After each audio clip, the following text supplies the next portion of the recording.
Most of the ones that are going to transition have to have connection, they have to have equipment, they have to have somebody that's willing to back them and not charge them a great deal of money, because to get started, it takes a lot of capital.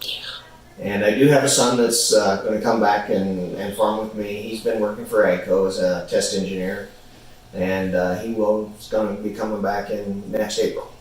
Cool. So, but he's totally on board with the organic.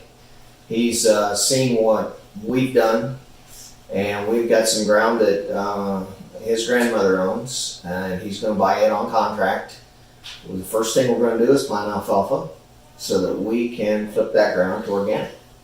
And he sees the total benefits of what I'm doing and why it works. And he saw all the animals that we lost when the cows got sick from the Roundup.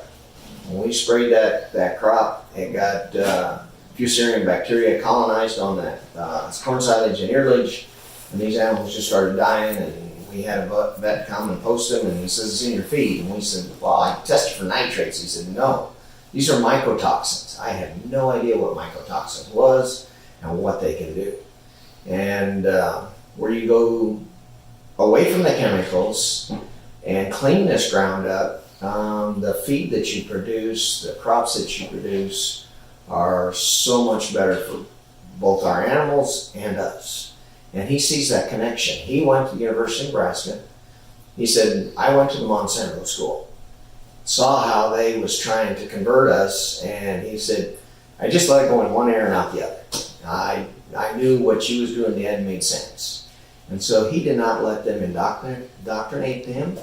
And that's what's happened with our young farmers that we have now.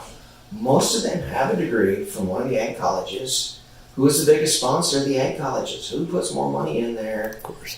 Before it was Monsanto. Now it's Bayer, but it's still, they're trying to control this. And the way they do it is indoctrinate these young farmers with the ideas that they want to go forward with.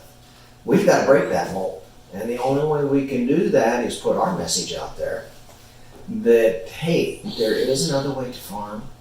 You don't have to use the chemicals. You do not have to farm mega acres. I have 440 acres.